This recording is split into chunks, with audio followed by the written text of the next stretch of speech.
jeda, Pak Andri menyampaikan bahwa sebetulnya yang ditargetkan ini untuk PMI manufaktur berada di kisaran 55. Sementara kalau kita lihat di Desember kemarin berada di 52. Pak Andri, apakah ada kemungkinan artinya untuk PMI kita menyentuh level 60-nya bahkan melewati target 55? Saya rasa sulit ya untuk tahun 2024 ini, Mbak Sinta, karena kita lihat bahwa ternyata pertama tadi sudah disampaikan bahwa masalah geopolitik ini masih belum selesai gitu ya. Konflik dari Israel Palestina kemarin ya, Israel dan Hamas ini justru malah melebar begitu ya.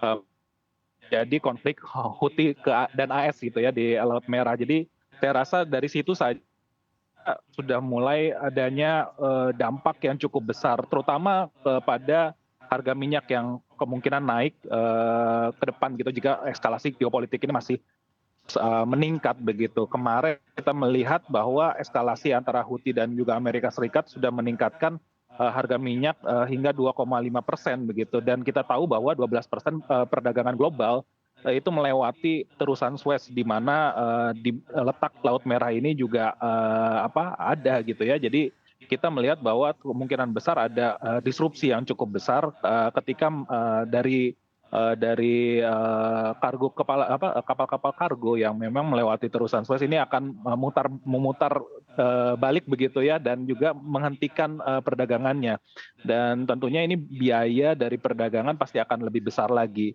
Jadi dari segi geopolitik masih belum cukup mereda begitu ya.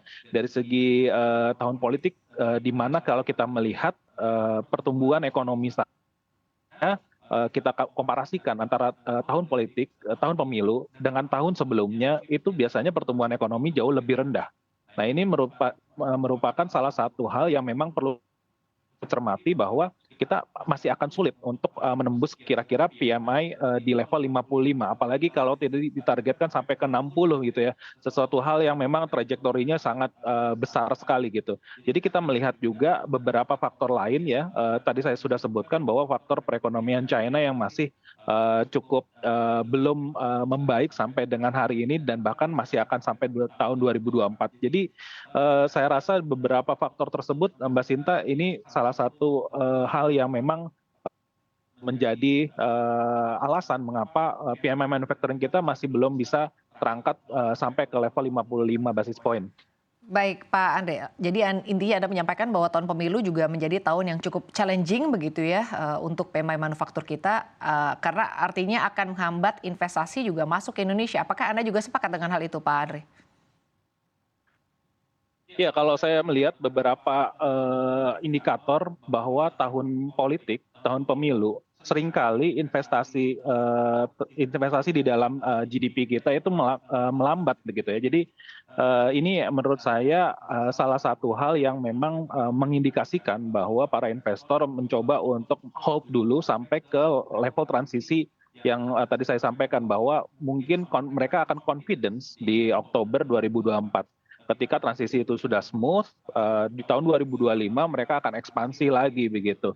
Tetapi kalau kita melihat, memang investor-investor lokal ada beberapa yang memang sudah melakukan investasi, mereka tetap jalan, tetapi yang kita takutkan itu adalah dari investor asing. Investor asing sendiri mereka masih melihat bahwa selama belum ada masa transisi yang cukup baik ya, mereka masih akan ragu, karena bisa jadi ada regulasi-regulasi yang berubah, dan tentunya ini akan memberikan biaya bagi mereka untuk berinvestasi. Jadi ini yang menurut saya akan dihindari terlebih dahulu begitu ya, sampai ke level tadi yang sudah disampaikan, bahwa level ini harus stabil terlebih dahulu ya. Setidaknya di awal 2025 kita baru bisa merasakan ya nikmat dari investasi itu sendiri begitu, Mbak. Baik, terima kasih Pak Andri. Saya ingin ke Pak Anggana. Pak Anggana, bagaimana prediksi Anda Pak untuk kinerja PMI di tahun 2024 seiring juga dengan adanya tahun pemilu? Artinya ini juga apakah akan memberikan yang dampak artinya yang cukup signifikan kepada para pengusaha, Pak Anggana?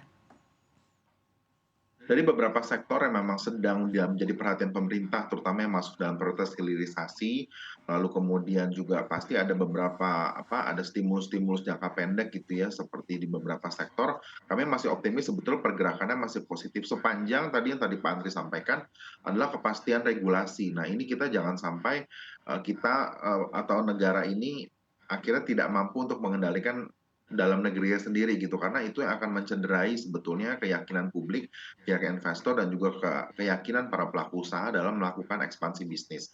Jadi memang dalam 1 tahun ke depan, saya harapkan di tahun baru ini pesan saya nih sebagai mungkin, mewakili, teman-teman pelaku usaha yang lain gitu adalah bagaimana regulasi itu memiliki kepastian yang minimal dalam jangka menengah itu tidak berubah, kalau bagus-bagus syukur-syukur jangka panjang, karena itu akan menjadi konsistensi dan juga barometer terhadap pengambilan keputusan.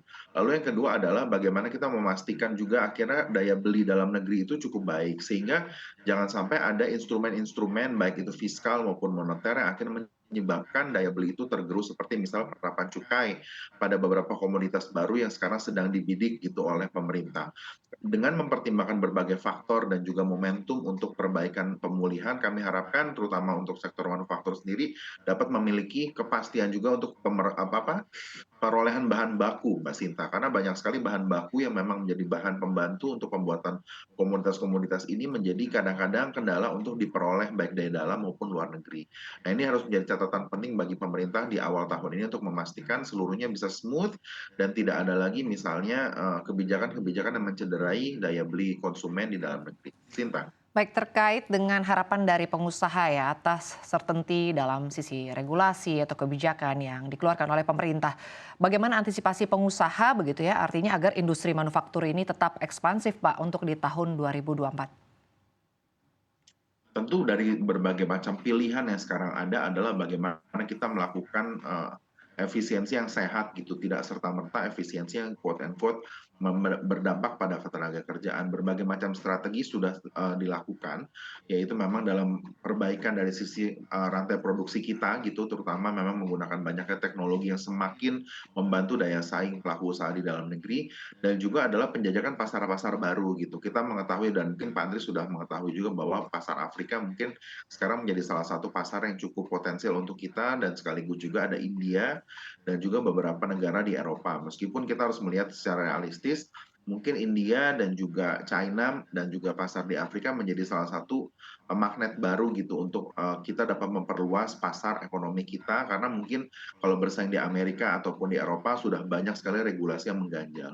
Sehingga kita harus sangat-sangat bersama pemerintah gitu harus sangat-sangat serius untuk menggarap pasar-pasar baru ini sehingga kita tidak kehilangan momentum bersaing dengan negara-negara lain yang sama baiknya, sama besarnya dan sama punya peluang yang sangat besar untuk dapat memperoleh pasar baru yang potensial di beberapa negara dunia, khususnya negara-negara berkembang yang saat ini ekonominya sedang bertumbuh. Sinta.